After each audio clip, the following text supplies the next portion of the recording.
nostres cors. Sant Esperit, ompliu-nos d'esperança, guieu-nos i ensenyeu-nos el voler de Déu.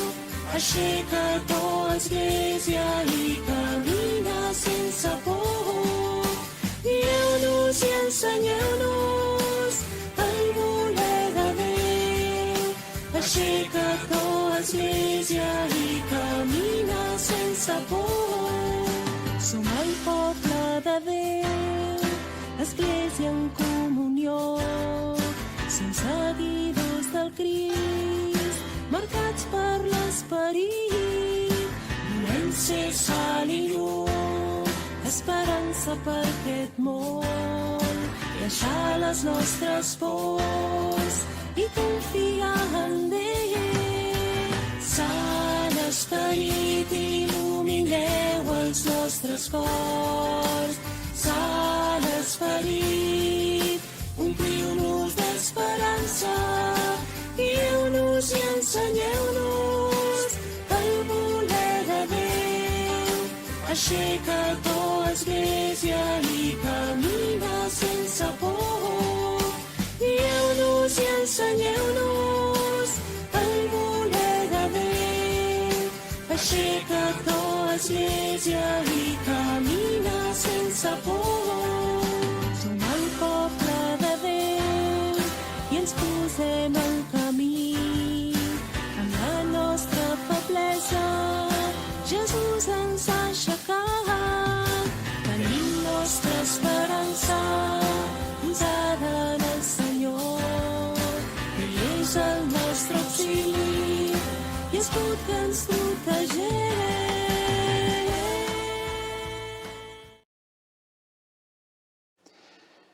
Vull compartir primer, perquè després sempre al final del recés sempre feia informacions, però ara com està aquí en directe això, faig les informacions i així després ja no cal dir-ho, ja estarà fet. Primer que tot, respecte als germans sacerdots, comunicar que mossèn Jaume Soler, que crec que ens està també mirant seguint això, perquè li ha rebut i ha donat gràcies perquè podia seguir-ho, si pot seguir, mossèn Jaume Soler va ser operat fa 15 o 16 dies d'una operació del cor. I primer va estar al Sant Pau de Barcelona i ara està al Sant Andreu de Manresa. I està molt bé, es va recuperar molt bé dins del que és una operació d'aquestes, que és forta, però recupera molt bé, per tant, continuem pregant per ell i desitgem que es recuperi aviat i del tot. També comunicar que mossèn Josep Guitar, que està a la residència de Santa Maria de Corcó, residència de la Santa Creu, està molt fluixet, diríem, molt fluixet. Ahir vaig anar a visitar-lo i em va dir això, em sento, és allò que és com vull dir que al final solament queden els comandaments i els soldats se'n van i per tant ja no queden forces. Feia aquesta imatge, que ja es quedava sense forces, la malaltia o el que sigui, fa aquesta feblia que està molt feble, per tant també preguem per ell. Estem en un curs incert, un curs que dins de la incertesa per la pandèmia, i el que he de fer és agrair a tots vosaltres, mossens, el treball que feu. El treball que feu en tots els àmbits, litúrgics, pastorals, caritatius.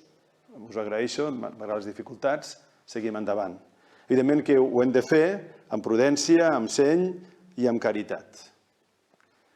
Sí que si heu sentit ressò de, per exemple, en uns llocs de catequesi, doncs va dificultats però està sortint, en buscar solucions, que per exemple fer la catequesi, per exemple, a l'església, és a dir, l'important ara és reinventar-nos, buscar coses novedoses per poder nosaltres fer aquest sentit, fer aquest servei de la catequesi que és tan important. També insistir en el sínode diocesà, que és viu, que segueix endavant, però evidentment que són dificultats, perquè alguns grups, quan són de gent gran o gent en dificultats o gent pel que sigui, que veuen que no poden seguir, evidentment que són dificultats, però penso que hem de seguir endavant amb el que tenim i amb el que som, endavant. I potser també, perdó, ho explico així, potser m'equivoco, no? Però si el sínode troba aquestes dificultats, és com una imatge de les dificultats que tindrem i tenim en la missió en aquest moment. La missió no és fàcil, no és fa i fer, que això vol dir fer ampolles, no? Sinó que la missió, això de tornar a anunciar l'Evangeli de Crist en aquesta terra, realment és un tema que requereix molt d'esforç, hi haurà moltes dificultats, per tant, el camí sinodal també pot ser una imatge del que tindrem després. Vull dir també, en aquest moment, recordeu, ho hem dit moltes vegades, però ara ja estem més a prop, que el dia 14 de novembre, dissabte, 11 del matí, es farà, si Déu vol, sempre si Déu vol, sempre és així, però ara encara més, si Déu vol, la beatificació de 3 màrtirs caputxins. Els màrtirs, que a més estaven allí, en aquella comunitat, n'hi havia més, aquests 3 són els que van morir a Manresa, i com diu el Catecisme de l'Església Catòlica, els màrtirs són arxius de la veritat escrits amb lletres de sang. Aquests són els màrtirs. Per tant, el testimoniatge dels màrtirs és un testimoniatge que perdura, és un arxiu escrit amb lletres de sang.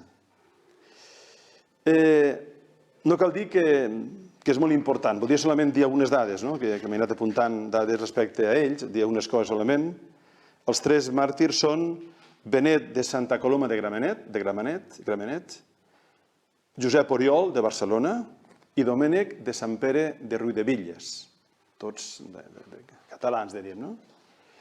Aquest Benet de Santa Coloma de Gramenet era el superior de la comunitat en aquell moment, una família com les nostres, una família de condició humil, molt religiosa. Quan ell li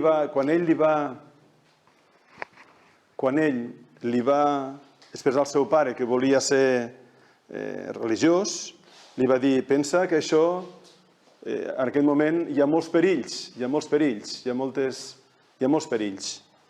ell va dir, no m'importaria gens ser màrtir. Ell va estar, per lligar-ho a nosaltres, aquest va estar sent professor a Igualada, al seminari seràfic dels caputxins, traiem nosaltres. A Manresa va ser un home que va fundar una associació que era els Amics del Cant Gregorià, per tant era un home de cultura, de música i molt inserit en la ciutat. Després, al moment, per estar altres coses, per exemple, també és el que va introduir la missa dominical amb nens, en aquella època ja. Nens de cants adients, etc. A més, també era el director de la catequesi interparroquial de Manresa i va fundar un grup de joves que es deia Eixerits, per tant, homes apostòlics. Va estar refugiat en aquell moment de la guerra, que va dir en seguida tothom, tots els frares tenien l'ordre de, tots en aquell moment, quan començava la revolució, desigualar-se, ja tenien cases buscades per posar-se, tenien que tallar-se la barba, i a més portar vestits seglars, ell al superior, i ell va estar a una casa a la part, no sé si recordo mal, nord-est de Manresa, una casa estesa, una masia, que és masia Casa Joana, potser existeix ara, coneixeu alguns, Casa Joana, allí va estar. El 6 d'agost el van detenir, el van maltractar, el van matar i el van matar a Cal Gravat, perquè són llocs nostres, no? Cal Gravat de Manresa, aquella zona, Cal Gravat.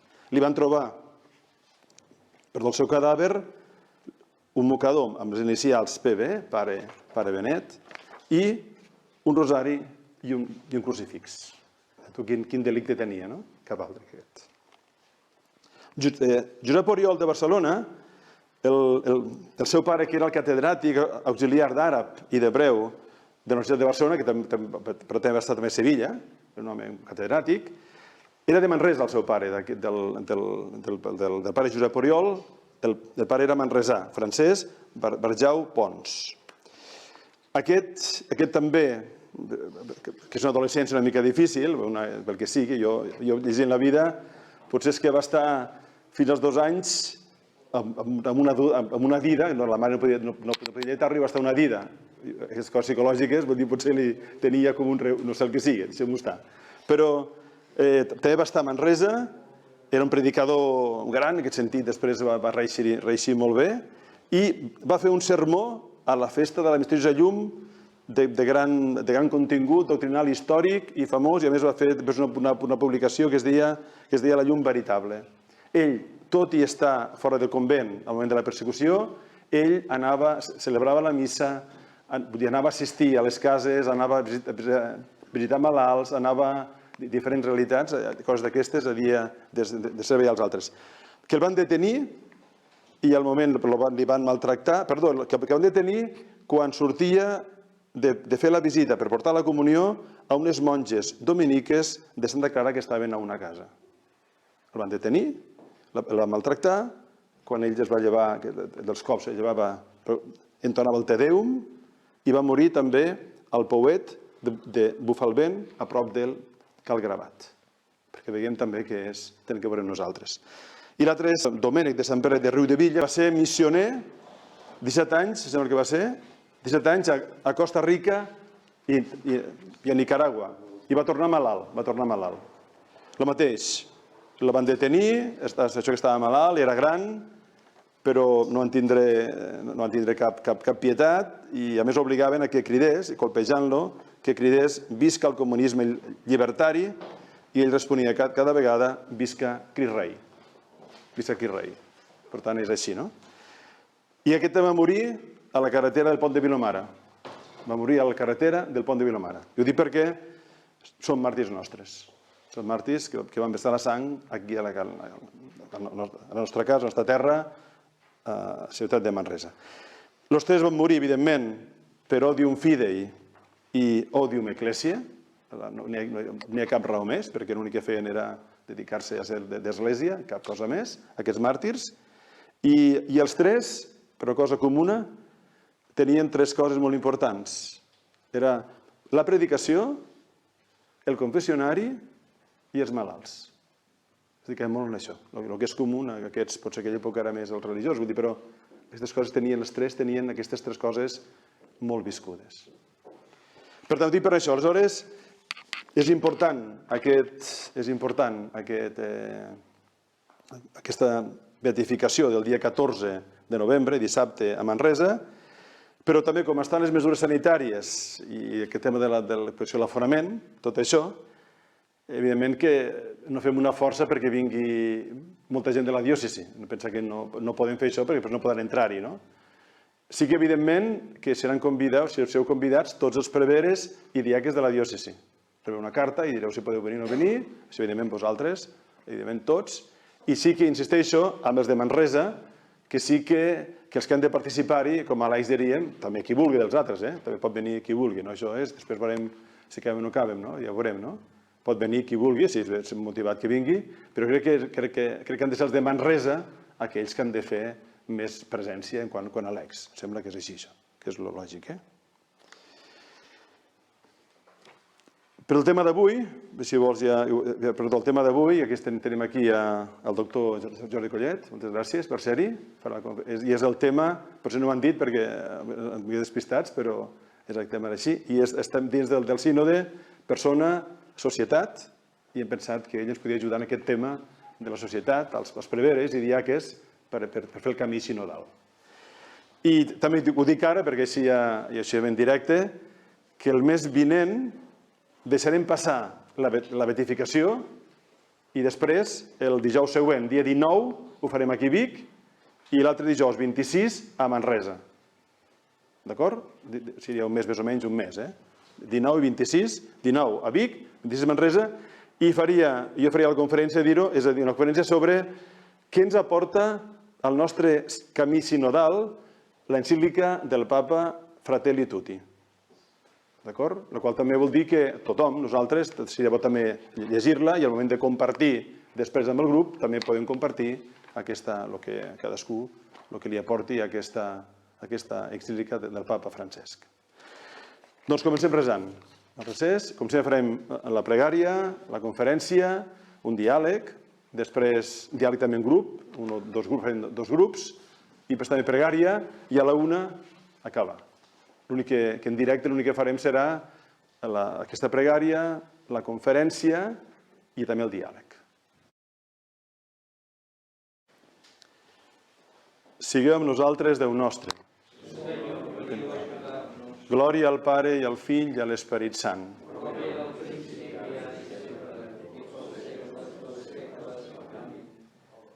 Aleluia. Veniu, o Déu Esperit Sant, igual al Pare com al Fill. Ompliu de nou els nostres cors amb l'abundor dels vostres dons. Que tot el cor, tots els sentits, cantin lluant-se al vostre nom. Sabran dir en foc la caritat i encengui ardent tots els germans. Per vos el Pare coneguem, per vos puguem comprendre el Fill. I en vos creguem que de tots dos sou l'Esperit i en procediu. Amén.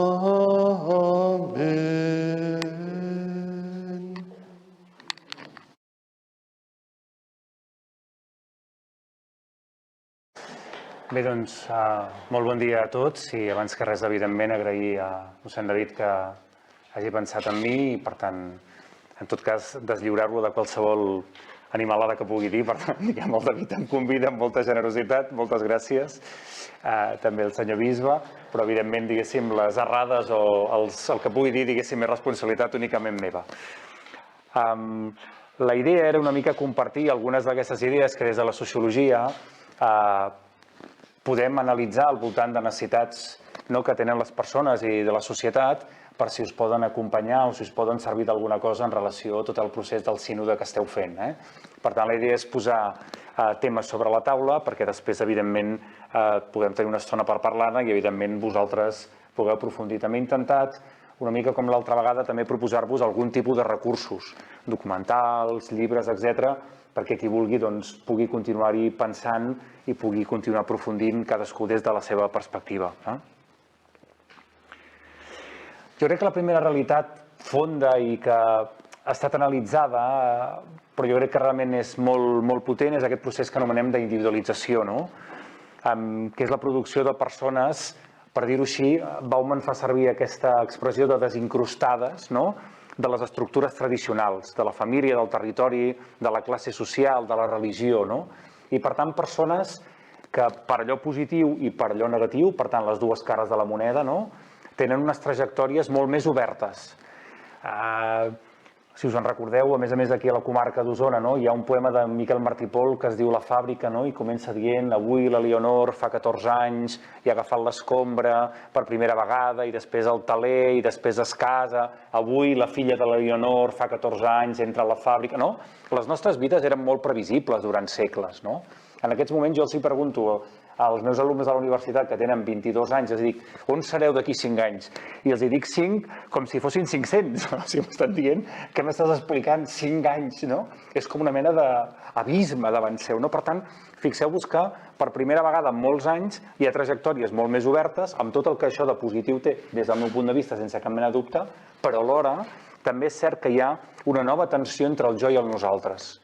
Històricament havíem format part d'un nosaltres més gran, que estava conformat per territori, per família, per religió, per classe social, per gènere, I en aquests moments això és molt diferent. Hi ha unes noves tensions entre el jo i el nosaltres, I jo diria que hi ha alguns efectes no previstos, alguns riscos d'aquesta individualització, Que jo crec que té a veure aquesta desconnexió entre persones, aquests elements de solitud, fins i tot d'indiferència. Nosaltres vam viure amb la família uns mesos a Londres per una estada de recerca.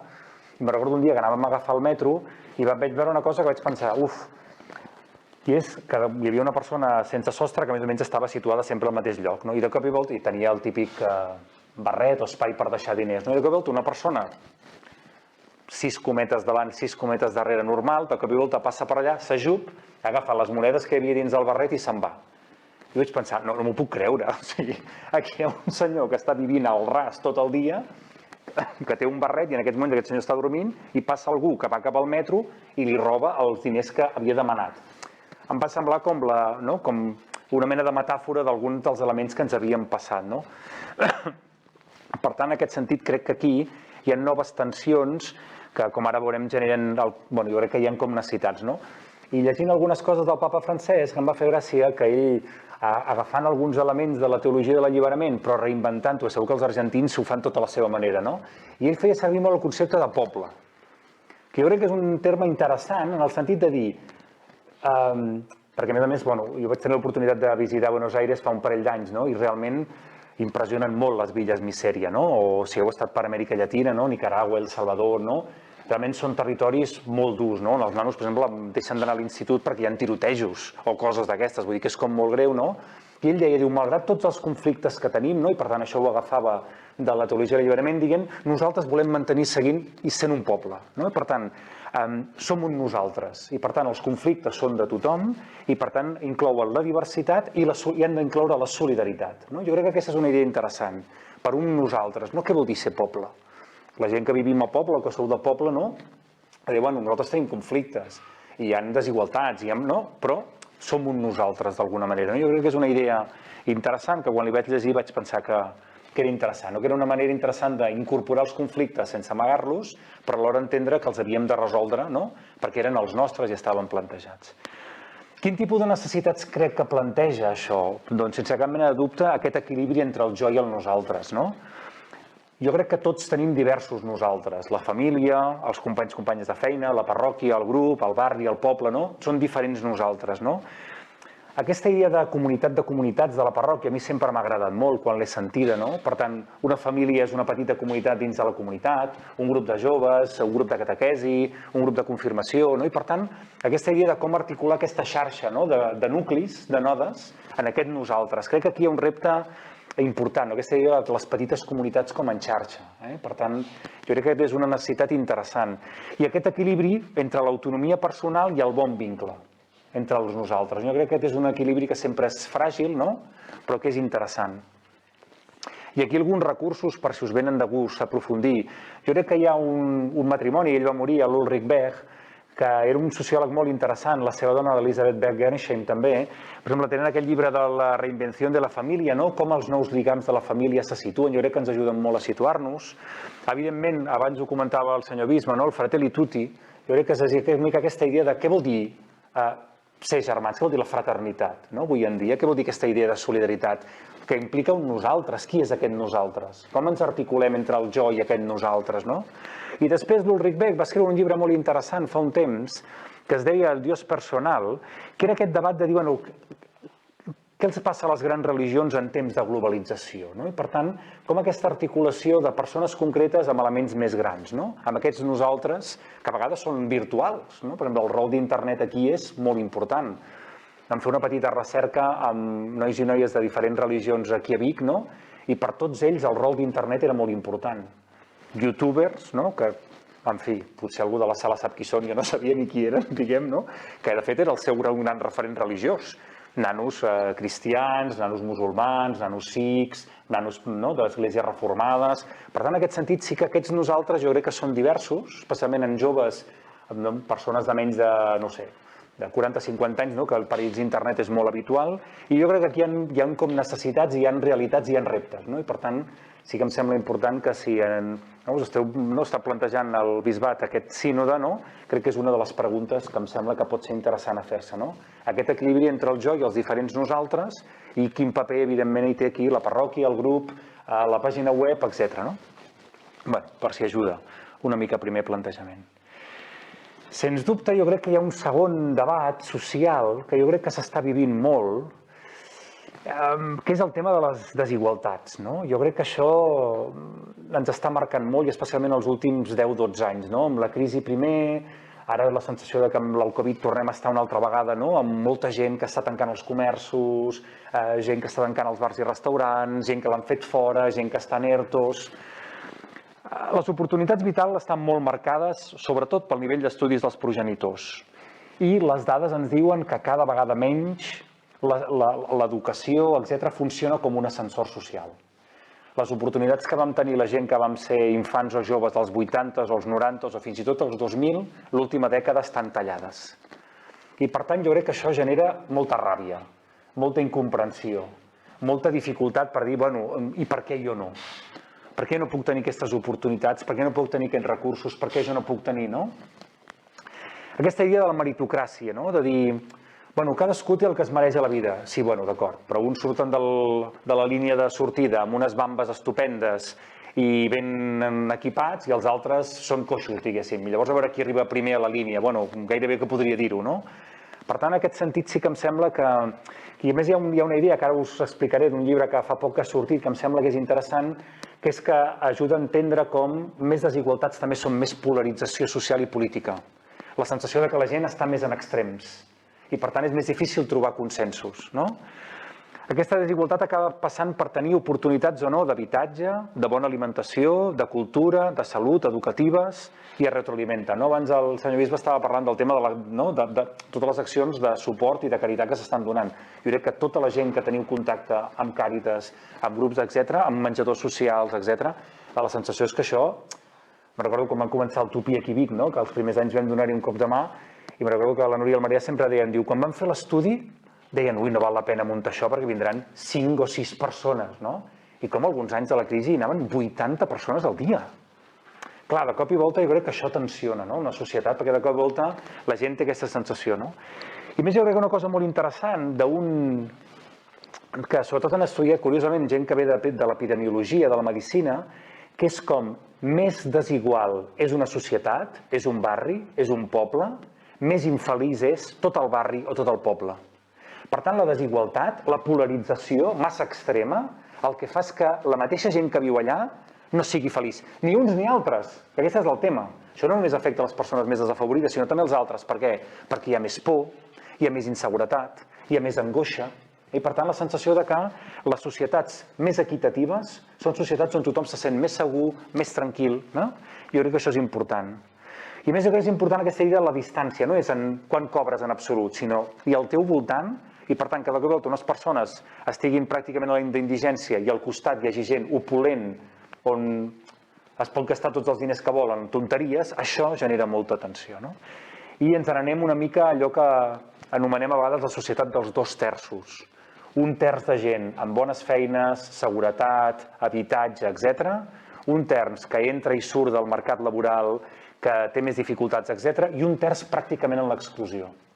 Jo crec que això és terrible, perquè ens divideix la societat com en 3 parts i ens deixa, sobretot, una part molt fora de... No, precisament l'expressió d'exclusió social vol dir això, no? Fora dels debats, fora de les dinàmiques socials, etc. Jo crec que això és perillós. Aquell llibre que us deia, del Michael Sandel, que han publicat ara al setembre, jo crec que diu una cosa interessant. Diu, quan només hi ha guanyadors i perdedors, quan l'ascensor social s'ha aturat, resulta com inevitable com la combinació de la ira, de la frustració, que alimenta com aquesta polarització, aquesta protesta populista, no? Que a vegades la gent pensa, i aquests per què protesten? Bueno, protesten segurament per altres coses, no?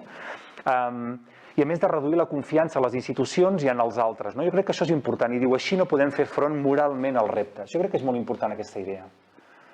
És a dir, com a persones que tenen la sensació que totes les portes estan tancades, que per més que facin no se'n sortiran, etc., els dius, no, formem part d'un nosaltres. Doncs, sincerament, ja us ho fareu, no? I, per tant, al final acabaré fent qualsevol cosa, no? A les revoltes de París del 2006, us en recordeu, quan les Banlieue van estar cremant durant 40 dies, era interessant veure què es cremava i què no es cremava, no? En alguns barris, per exemple, les escoles eren incendiades, però en altres barris no. En alguns barris algun element religiós va ser incendiat, en altres no. Formar part de nosaltres o no forma part de nosaltres, no? Jo crec que aquests debats són importants, no? I a l'hora de... Per tant, jo crec que hi ha una necessitat que jo crec que l'Església històricament ha tingut clara, no? Tant de treballar contra les causes com contra les conseqüències. Per tant, denunciar les causes de la desigualtat i, evidentment, treballar contra les conseqüències de la desigualtat. Perquè no tenir oportunitats, no tenir una vida digna, atempta contra la dignitat de les persones, no? I, per tant, jo crec que això és una cosa que des de l'Església s'ha tingut sempre clara, no? I hi ha dos o tres recursos per si us venen de gust. Un, hi ha un documental que es diu Morts de fred de pobresa energètica, no? Un tipus de pobresa invisible. No explicaràs que no en menges, però resulta que la calefacció no l'engegues a l'hivern. I a Vic, i a Manresa, i a Igualada, i no? Fa fresqueta, diguem, a l'hivern. Per tant, són maneres diferents de viure la pobresa, a vegades més invisible, no? Per si us ve de gust, el de la dreta, sí, el del Silencio Administrativo, és un llibret molt petit que val 8 o 9 euros i és un grup de persones de Sevilla que acompanyen a una persona del carrer, una dona que viu al carrer, en tots els seus periples administratius amb l'administració. Totes les 1000 traves que hi ha pel fet de no tinc el certificat, això arriba tard, si no envies el correu a temps no sé què et passa. És un llibre que et deixa amb un sentiment molt dur, no? De dir, realment les persones pobres s'estan enfrontant a una barrera, a un mur, que és l'administració pública, no? I està molt ben explicat perquè són les 1000 petites coses invisibles, que ningú no és culpa de ningú, però que fan que aquella persona no es pugui accedir a una ajuda, no pugui accedir a un habitatge, no pugui, no? Per si us ve de gust. És un llibre bonic, jo crec que està molt ben trebat, és molt petitó i crec que ajuda.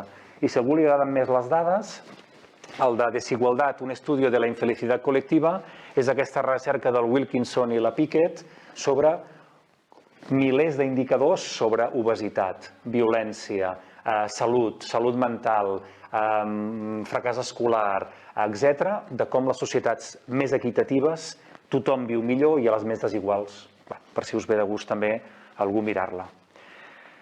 Crec que hi ha una tercera dimensió que també en vam parlar el dia de la comissió, que és allò que podem anomenar, fer una mica de broma, el lado oscuro de la vida, no? I per tant una cosa que jo crec que sí que aquí és interessant, jo crec que segurament l'Església és de les poques veus que manté això, aquesta pancarta alçada, que és de dir, bueno, disculpi, però a la vida hi ha mort, hi ha patiment, hi ha bullying, hi ha discapacitat, hi ha bellesa, hi ha racisme, hi ha dependència, hi ha malaltia, hi ha morts, hi ha suïcidi, hi ha sexisme, hi ha solitud, hi ha addiccions, hi ha pobresa, hi ha abusos, hi ha atur, tot això existeix. Em sap greu, però existeix. I la pregunta és què en fem d'això? Què fem de tot aquest cantó fos, de tot aquest patiment enorme, no? Aleshores, aquí, Zygmunt Bauman té un llibre del 2010, que si a algú li interessa crec que és interessant i que crec que lliga molt, per exemple, amb algun dels primers gestos del papa, no? Quan va anar a Lampedusa, amb els immigrants, etc., no? Que és aquesta idea de que la nostra societat concep la immigració, la bellesa, la pobresa, l'atur, com una mena de dany col·lateral. De dir, això no és culpa de ningú, mira, hi ha uns quants aquí que estan patint enormement, però què hi farem, diguem, no? Y digo, el compuesto explosivo que forman desigualdad en aumento y creciente sufrimiento humano relegado al estatus de col·lateralitat. I crec que aquest és un concepte que va servir molt al papa Francesc, que és el de descartables, no? Aquesta idea de dir, les persones grans podrien prescindir-ne, els immigrants podrien prescindir-ne, els pobres podrien prescindir-ne, no? Aquesta sensació com que hi ha col·lectius que ens importen un rave, diguéssim, no? I per tant, com la sensació de dir, de fet, acaba sent culpa seva, no? Tu tries ser un guanyador o un perdedor a la societat. Si has triat ser un perdedor, és culpa teva i ja t'ho faràs. O aquesta moral del guanyador o del perdedor, no? Que jo crec que és una moral perillosíssima. Perquè el que està dient la gent és, si vostè té una malaltia i no es pot pagar a l'hospital, doncs moris, no? O si vostè ha tingut ve de l'Àfrica i no sé què i es mor a l'estret de Gibraltar, doncs moris. I si vostè no sé què, doncs, no? Jo crec que és una cultura que va arribant, sobretot del món anglosaxó, que jo crec que és molt terrible, no? I aquí el Bauman crec que ho explicava molt bé. I per tant, jo crec que aquí sí que hi ha una necessitat d'acollir, d'acceptar i de visibilitzar i d'acompanyar tots els cantons foscos, que tothom els té. Tothom té pors, tothom té angoixes, tothom té patiments, i hi ha gent que les viu d'una manera extrema, no? Jo crec que és normalitzar-les, a tothom li passa, entendre que ningú viu una vida d'Instagram. Tota la gent que teniu Instagram dona la sensació que Instagram al món és perfecte, diguem, potser no. I jo crec que és acostar-se al cantó fos de cadascú i la feina, jo crec que també, no, des de l'Església, des dels cristians, cristianes de preveres, és acostar-nos i connectar-lo, no? Connectar amb aquest cantó fosc, amb aquest patiment, amb aquesta angoixa, no?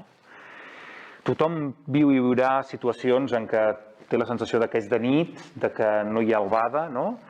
Com acompanyem aquestes persones, famílies i comunitats i treballem amb recursos per acceptar-ho, mostrar-ho, no? Que és aquest concepte d'aquest psiquiatre francès que és el de resiliència, no? Que és, t'ha passat això? Treballem-ho, visibilitzem-ho i que això et faci més fort. Però no la idea d'amagar-ho, fer veure que no existeix, no? Sinó de dir, partim des d'aquí, treballem-ho i incorporem-ho, no? I jo també penso que és important no poetitzar depèn quines coses. perquè el patiment és complicat. Alguns recursos en aquest sentit, que hi ha un documental, per exemple, sobre les persones amb trastorn d'espectre autista, que es diu Peixos d'aigua dolça. És un documental que explica una mica això, com aquestes persones viuen la societat i la realitat d'una altra manera, i això moltes vegades els genera molta angoixa i molt patiment. O sobre la discapacitat n'hi ha un de vell que es diu El circo de les mariposas, que és molt bonic, no? D'una persona que no té ni braços ni mans. Bueno, què passa aquí? Què fem, no? O sobre els abusos de la infància, no? Dels monstres a casa meva. Bueno, què passa en aquesta realitat, no? I evidentment aquí també hi ha dos llibres interessants, no? Un que del papa, que és aquest de Fuertes en la tribulación, i un que precisament em va regalar el David, que es diu Pequeña teología de la lentitud, del José Tolentino Mendoza, que jo crec que és molt interessant per dir necessitem temps per veure aquestes coses, per visibilitzar aquests cantons més de patiment, etc. i treballar-ho. Jo crec que són dos documents molt interessants que si us poden ajudar en aquest treball, diguéssim, al voltant d'aquest tema. Internet, no? M'ha fet molta gràcia entrar aquí i veure persones que no portaven ni paper, no? Sinó que ho llegien tot així, el Pere també ha agafat i ho ha llegit directament del mòbil, no? Jo crec que això, diguéssim, les TIC estan canviant la nostra vida. I més en un context de pandèmia ho hem vist. Nosaltres des de fa 2 setmanes ja hem tornat a fer totes les classes online, no? I és com terrible això de no tenir amb l'alumnat. Bueno, en fi. Per tant, què canvien? Doncs com treballem, com ens relacionem, com organitzem el lleure, l'organització familiar. I hi ha noves realitats com la robotització, la intel·ligència artificial, l'internet de les coses, el big data, no? La tecnomedicina, els algoritmes. Aquesta sensació de que no estem governats ja per persones, sinó per algoritmes. Des de fa 12-15 anys, no? Quan primer tenien economistes, després van tenir matemàtics i finalment van contractar físics perquè construïssin algoritmes, no? I al final la borsa no la controlen persones, la controlen algoritmes. Però que cada vegada els algoritmes estan a tot arreu. Per tant, la gestió de la publicitat en totes les xarxes socials, la gestió sanitària, etc., cada cop més es mouen algoritmes, no? I a darrere d'un algoritme no hi ha ningú. És una construcció de sí passa això, sí passa això, sí passa això, de centenars de pàgines, no? I és aquest sentit, no?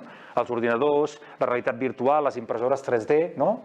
De cop i volta, Amazon no ens enviarà un ordinador o un no sé què, ens enviarà una pastilla, diguéssim, que serà, ho posarem a la impressora 3D, baixarem el software i ho imprimirem a casa, no? Per tant, en aquest sentit, tots aquests elements el transformen i transformaran. De fet, ja som una mica cyborgs, no? Que era una mica el que estava dient ara amb el tema del mòbil, no? De fet, el nostre mòbil és una extensió de nosaltres mateixos, no? Ja el portem aquí gairebé, no? Només faltaria que portéssim aquí posat a dins del braç, però pràcticament ho tenim, no? I aquest equilibri jo crec que és important, no? Quin equilibri té, no? O, per exemple, l'esperança de vida, no? Com transforma la medicina, no? L'any 1900 a Catalunya l'esperança de vida era de 35 anys. No? El 2020 és de 86 les dones, 81 els homes, no? On és el límit? Què vol dir viure 100 anys de mitjana? Què vol dir, com després us ho comentaré, no? Plantejar, el Harari diu, avui en dia les grans tecnològiques es plantegen la mort com un problema tècnic. La mort és un problema tècnic, que hem d'arreglar 4 cosetes i la superarem, no? Què vol dir això? Què vol dir? Quin és l'ús de la tecnologia en aquest sentit? A què ens plantegem, no? Cap on funciona? Bueno. Per tant, jo crec que aquí la necessitat és quin lloc tenim per la tecnologia. Jo crec que en un context de sínode no es pot obviar, diguéssim, no? El que passa en els elements tecnològics perquè estan transformant la nostra vida i la nostra manera de ser humans en 1000 sentits, no? I com trobem aquest equilibri entre allò humà i allò tecnològic, quins bons usos, sense discriminacions, i la tecnologia al servei del benestar humà i no al revés, no? Com la manipulació de vot amb el tema de l'escàndol de Cambridge Analytics a Facebook, no? Que van manipular per tal de que la gent votés Trump, etc. No crec que aquí hi ha coses. Un documental que podeu trobar a Netflix es diu Lo and Behold, i crec que hi ha 2 sense ficcions que són molt interessants, un que es diu Manipulats, que va sortir fa molt poc, i un seguit de programes de TV3 que es diuen No pot ser, que de cop i volta hi ha alguns, altres són més fluixos, però alguns jo crec que són interessants, no? I crec que aquí sí, que segur que molta gent ja l'heu llegit, crec que els 2 Hararis, el Sapiens i sobretot el de després, l'Homo Deus, són llibres que plantegen en la seva extensió aquest debat. L'Homo Deus del Harari, no? Planteja què passarà quan la democràcia, quan Google i Facebook arriben a conèixer els nostres gustos millor que nosaltres mateixos. Què passarà amb l'estat del benestar quan la intel·ligència artificial, aquests algoritmes que deia, expulsi els individus del mercat laboral fent aquesta classe innecessària, no? De dir, o quan tinguin l'ADN i diguin a vostè no li faig l'assegurança de vida perquè sé que es morirà d'aquí 5 anys, o a vostè no li farem el tractament perquè no servirà. Com lidiarem amb els avenços de l'enginyeria genètica? No? El tema de Silicon Valley, em fa molta gràcia aquesta part de l'Homo Deus, no? Com Silicon Valley acabarà establint noves religions en lloc d'enfocar-les a produir únicament dispositius intel·ligents, no? Crec que és un bon llibre, tots dos. El primer, el Sapiens, crec que és un bon llibre des d'ara cap al passat, i crec que Sapiens, l'Homo Deus, crec que el Harari planteja molts debats al voltant de la genètica, de la robòtica, de la nanorobòtica, de la impressora 3D, de l'internet de les coses, etc. Per qui li interessin aquests temes, crec que és un bon llibre i crec que està molt ben recollit. Última dimensió que us volia plantejar per al debat, diguéssim, no? Que és com tenim cura de nosaltres mateixos, dels altres i de l'entorn, no?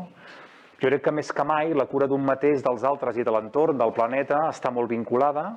Tenim un planeta que s'esmicola, uns altres, com dèiem al principi, a vegades oblidats, i unes persones a vegades molt enfocades a la producció, però amb poc espai i poc temps per la contemplació, per l'acció, pel silenci, pel compromís, no?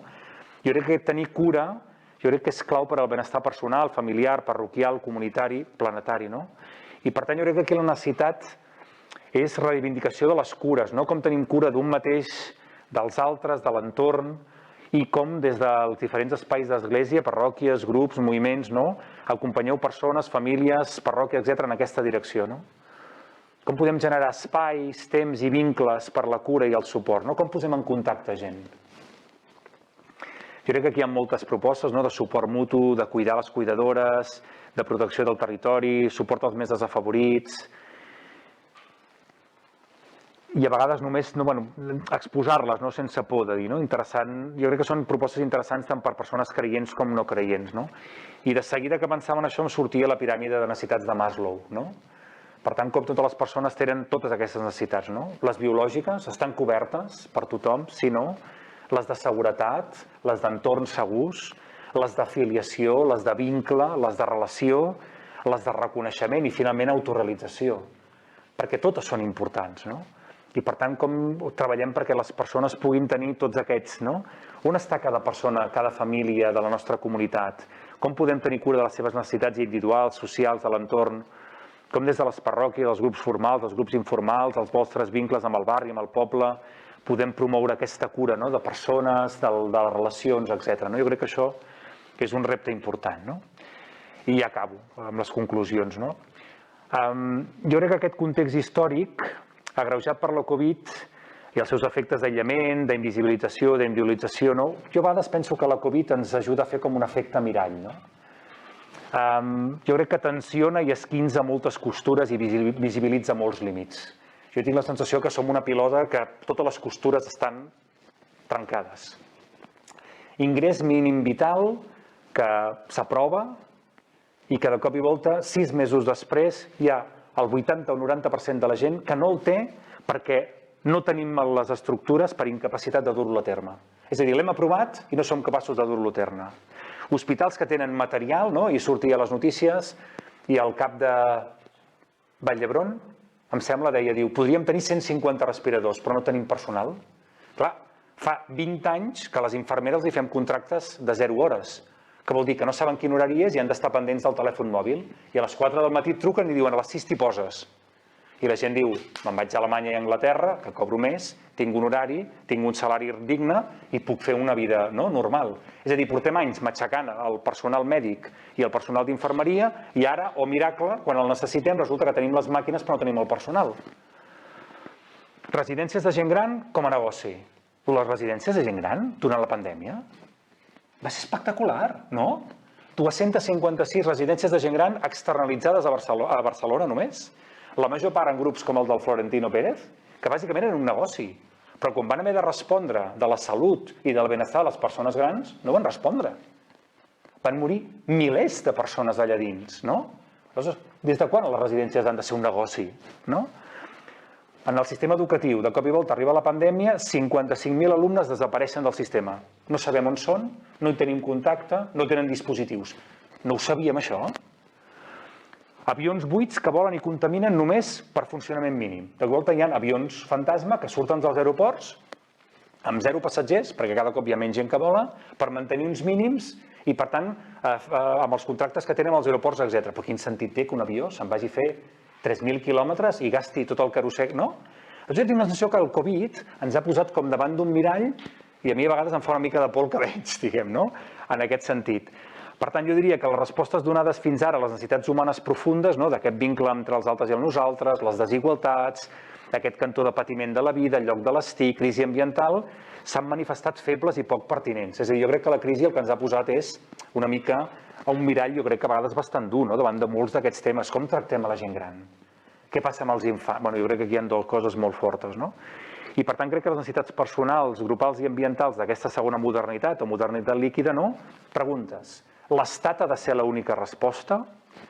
I de cop i volta l'Estat té aquesta resposta i resulta que és incapaç de donar la resposta que ell mateix s'ha donat. Només allò material com a resposta? Només allò individual com a resposta? Les persones només som individus? No som família, no som barri, no som poble, no som territori, no som grup, no som comunitat? Només l'eficàcia, l'eficiència i el cost-benefici econòmic com a criteri per tot? Quan fem un concurs públic des de l'administració pública, l'únic criteri és quan ens costarà? Ens és igual el benestar de les persones que estan a la residència, on sigui, no? En aquest servei? Jo crec que és una oportunitat per resituar l'escala de valors, assenyalar allò que té valor i allò que no en té. Jo crec que és una oportunitat per assajar noves respostes a les preguntes necessitats reals, no? Jo crec que aquí també m'agradaria pensar que això pot ser un espai, no? I quan acabava d'escriure això penso que els cristians i les cristianes crec que podem exercir un rol, o hauríem d'exercir un rol de lideratge en aquestes preguntes i en l'assaig de noves respostes, no? Perquè tenim experiència, hi ha elements que s'han treballat d'una manera molt interessant des de fa molts anys i per tant penso que aquest és un repte molt important, no? Crec que la Covid ens està plantejant aquestes necessitats profundes, no? Que era una mica la pregunta que hi havia a la invitació de venir avui amb vosaltres, i crec que aquestes necessitats estan emergint d'una manera molt clara, perquè tu pots estar envoltat de tota la tecnologia del món, però les persones estan soles, l'altre no està desconnectat, el patiment, com ho fem, etc. I moltes de les respostes que hem donat fins ara jo crec que no són gaire pertinents, i per tant jo crec que és un bon moment per pensar en l'assaig, no? I per tant segurament en el marc del sínode pensar quin rol l'Església, quin rol cristians i cristianes, no? Podem tenir en liderar, en proposar, en construir, en coconstruir amb altres aquestes noves respostes que tinguin més a veure amb la dignitat humana, amb els valors de l'Evangeli, etc. No? Bueno, no ho sé. I això era una mica el que se m'havia acudit per compartir amb vosaltres, per si creieu que us podia ajudar. Merci. Sí. Clar, jo crec que segurament aquí poden haver-hi coms que han canviat, no? Per exemple, el com tecnològic jo crec que és un element molt interessant, no? Perquè, per exemple, per les persones de menys de... Hi ha gent que fa gràcia, que fa una mica una broma i diu se sap si ets jove si després de sopar mires la tele o mires YouTube, no? És veritat que els adolescents i la gent jove després de sopar, diguéssim, no va mirar la tele. No? Perquè si vol alguna cosa a la tele va buscar a la carta, no, allò de veure què fan, és una cosa que fem la gent més gran, no? Aleshores la pregunta és, quina resposta o quines oportunitats o quines finestres hi ha en el món tecnològic que connecten amb tota aquesta dimensió? Jo crec que és una pregunta molt important, no? Que quan els hi preguntes a ells en aquesta recerca que us explicava abans, clar, perquè a més a més, per ells les fronteres no existeixen. O sigui, hi havia gent que tenia referents que eren nord-americans o de Dinamarca o de... No? I tu penses, Dinamarca... No, per ells el món és un, no? Jo crec que és interessant. I aquest tipus de respostes, jo per això deia al final que em sembla que l'Església té certa tradició en determinades coses que en aquests moments, com organitzar-les, com plantejar-les, jo crec que aquest bagatge pot ajudar, no? Perquè de cop i volta ens hem pogut adonar que hi ha elements, per exemple, de connexió territorial, que en el moment en què el proper és el que compta i el que dona sentit, i el que, fins i tot en temes d'alimentació, no? Doncs de cop i volta potser havíem pensat que és molt important els mangos de Costa Rica, però de cop i volta veiem que és molt important la cistella de... Aquí quin tipus de vincles podem generar, no? Com hi estem connectats? Quin tipus de suport podem fer? Jo crec que aquí hi ha moltes coses a explorar, no? Des d'aquest punt de vista de comunitat de comunitats, de xarxa... No ho sé. Segur que sí.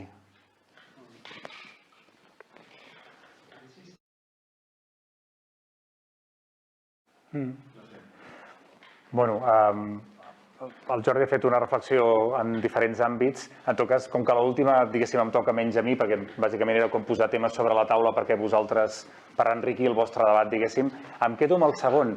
Jo crec que a mi em va agradar molt els dos Harari, sobretot el segon, per entendre com pensen ells, diguéssim, no? És a dir, a mi tota aquesta gent de Google, de la gent que es fa congelar el cos pensant que d'aquí 200 anys el podran ressuscitar, aquest tipus de coses, la veritat és que em queda molt lluny i, per tant, comparteixo la mirada que tu tens, Jordi, sobre el tema, però és veritat que a mi em va ajudar molt a entendre com pensa l'altra gent, no? I, per tant, com Google destina 200 milions d'euros, per exemple, a desenvolupar tecnologies de criollització de persones, no? Que és aquesta mena de congelació, pensant que d'aquí 200 anys, i tu penses, Déu nos en guarda, que 200 anys apareix, no? Que no entendràs res, que no té cap mena de sentit. Vull dir que... Però per aquest sentit a mi sí que em va agradar per conèixer com pensen ells, no? Més enllà del que pugui opinar el mateix Harari, no? Però com a compilador d'idees que són potents en el món, no? Jo què sé, ara Google diu farem la Universitat Google. I per tant, tu vindràs aquí, et donarem uns quants coneixements tècnics i això t'equipararà no sé què. Clar, el lema de la Universitat de Vic és qualitat acadèmica, qualitat humana. On queda això, no? Una mica el que també deies tu, queda enlloc, no?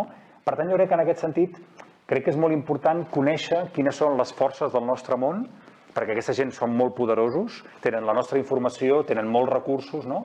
I per tant, jo crec que hem d'establir algun tipus de diàleg i una mica agafant-me la tercera part, sense entrar-hi molt, jo crec que sí que és interessant com ens pot ajudar, una mica també el que comentava el senyor Bisbe abans, no? De dir, jo penso que el què ja hi és, no? Però el com es planteja aquesta proposta sí que em sembla que hi ha preguntes a fer-se. I més en un context com l'actual, no? En què jo crec que la Covid ens ha sacsejat molt, no? Perquè els primers dies tot anirà bé, etc. Però quan portàvem un mes i mig, 2 mesos, la cosa era complicada, la gent patia, què passa amb els pares, etc. No? La pregunta és, aquí, en aquesta dificultat del jo i el nosaltres, en aquestes desigualtats, en aquesta relació de cura amb un mateix, amb els altres, amb l'entorn, l'Església què hi té a dir? No? Quines propostes es plantegen? Jo penso que aquí hi ha el com es fa això, no? Jo crec que aquí sí que hi ha preguntes que, des del meu punt de vista, crec que socialment són molt rellevants i crec que l'Església teniu un bagatge en treball en els barris, en els pobles, en els territoris, que jo crec que pot ser valuosa per construir nous coms, no? Em sembla.